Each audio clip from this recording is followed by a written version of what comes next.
Assalamualaikum warahmatullahi wabarakatuh. Bismillahirrahmanirrahim. Alhamdulillahirabbil alamin. Wassalatu wassalamu ala asyrafil anbiya'i wal mursalin wa ala alihi wa ashabihi wa man tabi'ahum bi ihsani ila yaumiddin. Amma ba'du. Pertama-tama, marilah kita semua panjatkan puji syukur kehadirat Allah Subhanahu wa Ta'ala yang telah melimpahkan rahmat-Nya kepada kita semua.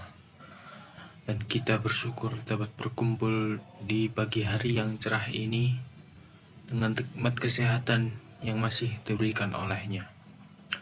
Tak lupa pula salawat serta salam semoga tercurah kepada junjungan kita Nabi besar Muhammad SAW serta kepada keluarga dan sahabat-sahabatnya yang mulia.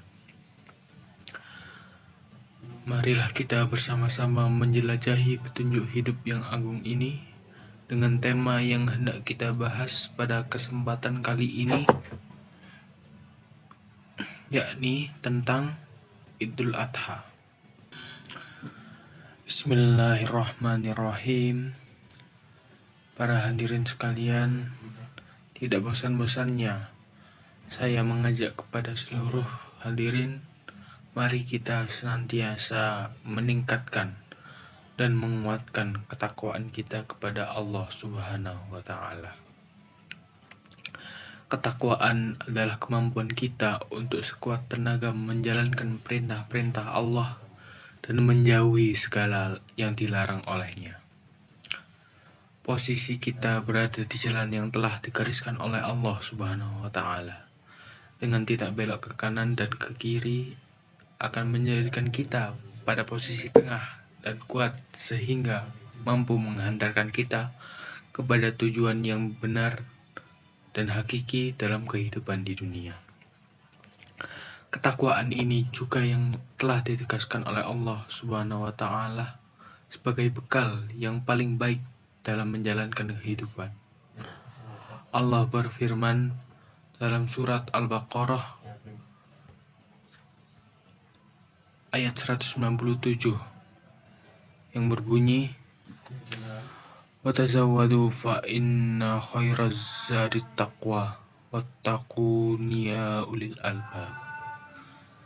Yang artinya adalah, bawalah bekal karena sesungguhnya sebaik-baik bekal adalah takwa, dan bertakwalah kepadaku wahai orang-orang yang mempunyai akal sehat. Pada kesempatan kali ini, saya akan mengajak kita semua untuk kembali merenungkan nikmat-nikmat dan rezeki yang telah dianugerahkan oleh Allah Subhanahu wa Ta'ala dalam kehidupan. Segala nikmat ini adalah nyata adanya dan telah ditegaskan dalam Al-Quran surah Al-Kautsar ayat 1. Inna a'toinakal kautsar, yang artinya sungguh kami telah memberimu nikmat yang banyak. Nikmat yang telah diberikan ini tidak boleh menjadikan kita lupa sehingga jauh dari Allah Subhanahu wa Ta'ala. Sebaliknya, nikmat ini harus mampu dijadikan sebagai sarana untuk beribadah dan membawa kita lebih dekat kepada Allah Subhanahu wa Ta'ala. Lalu, bagaimana kita mendekatkan diri kepada Allah? Pertanyaan ini dijawab di ayat selanjutnya, yakni ayat kedua surat Al-Kautsar, yang berbunyi, "Fasholli lirabbika wanhar."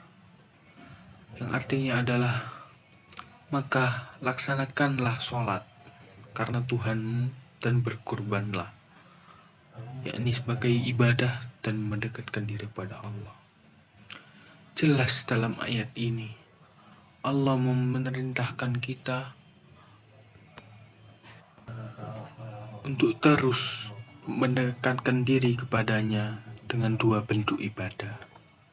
Yang pertama adalah sholat, yang memang sudah menjadi kewajiban dan rutinitas kita dengan melaksanakannya 5 waktu dalam setiap hari, yakni subuh, zuhur, asar, maghrib, dan isya. Yang kedua adalah dengan berkurban, yang merupakan ibadah tahunan dan hanya bisa dilaksanakan pada bulan Zulhijjah. Pada bulan Zulhijjah ini, kita diperintahkan untuk menyembelih hewan kurban di hari raya haji atau hari raya Idul Adha pada tanggal 10 Zulhijjah atau 3 hari tasyrik, yaitu 11, 12, dan 13 Zulhijjah. Dari sisi bahasanya sendiri, kurban berasal dari bahasa Arab, yakni qoruba yaqrubu kurban, yang artinya dekat. Untuk mendekatkan diri kepada Allah melalui kurban, kita dituntut berkorban, menyisihkan harta kita untuk membeli hewan kurban dan memberikannya kepada orang lain.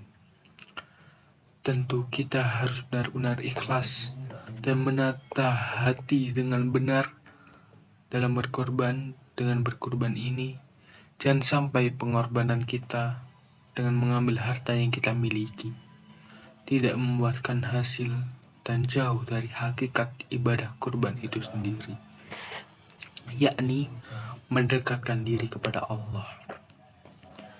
Jangan sampai kita salah niat sehingga kita malah akan semakin jauh dari Allah karena niatan yang salah, seperti ingin dipuji orang dan niatan-niatan lainnya yang tidak lillahi ta'ala.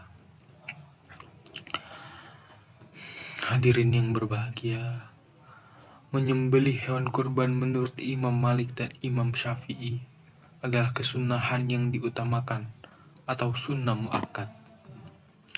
Sedangkan menurut Imam Abu Hanifah, ibadah kurban adalah wajib bagi penduduk yang mampu dan tidak dalam keadaan bepergian. Nabi Muhammad SAW pun telah memberi contoh dengan tidak pernah meninggalkan ibadah kurban sejak disyariatkannya sampai beliau wafat. Sebagai sebuah kesunahan yang ditekankan dan rutin dilakukan oleh Nabi Muhammad SAW, ibadah kurban memiliki keutamaan tersendiri, sebagaimana hadis Nabi dari Siti Aisyah yang diriwayatkan oleh Imam Tirmizi dan Ibnu Majah, yang artinya tidak ada suatu amalan yang dikerjakan anak Adam pada hari raya Idul Adha yang lebih dicintai oleh Allah Subhanahu wa Ta'ala dari menyembelih hewan, karena hewan itu akan datang pada hari kiamat dengan tanduk-tanduknya, bulu-bulunya, dan kuku-kuku kakinya. Darah hewan itu akan sampai ke sisi Allah sebelum menetes ke tanah. Karenanya, lapangkanlah jiwamu untuk melakukannya.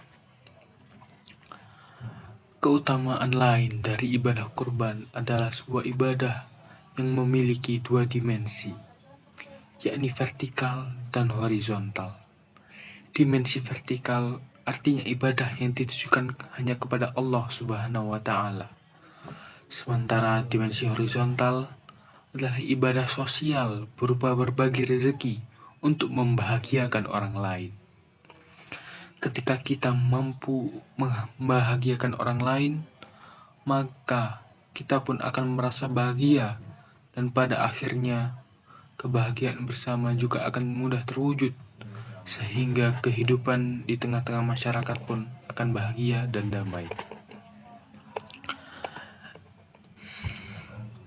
Para hadirin sekalian, dengan agungnya makna dan tujuan dari ibadah kurban ini, maka sudah selayaknya kita berusaha untuk dapat melaksanakannya, sehingga kita akan semakin dekat kepada Allah.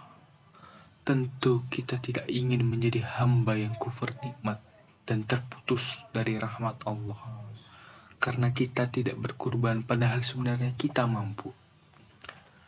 Mari kita bersama-sama menjadi hamba yang cinta kepada Allah dan Rasul-Nya dengan menjalankan perintah-perintahnya.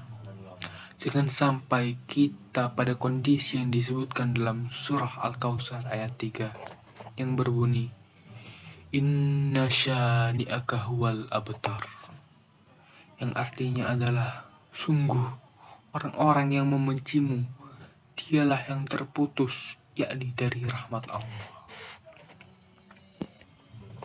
Demikian beberapa hal yang dapat saya sampaikan. Semoga apa yang disampaikan tadi dapat memberi manfaat dan kebaikan bagi kita semua. Tentunya kesempurnaan hanya milik Allah semata. Karena itu saya memohon maaf atas ucapan dan tindakan yang tidak mengenakan bagi para hadirin sekalian. Wallahul muwaffiq ila aqwamit thoriq. Akhirul kalam. Wassalamualaikum warahmatullahi wabarakatuh.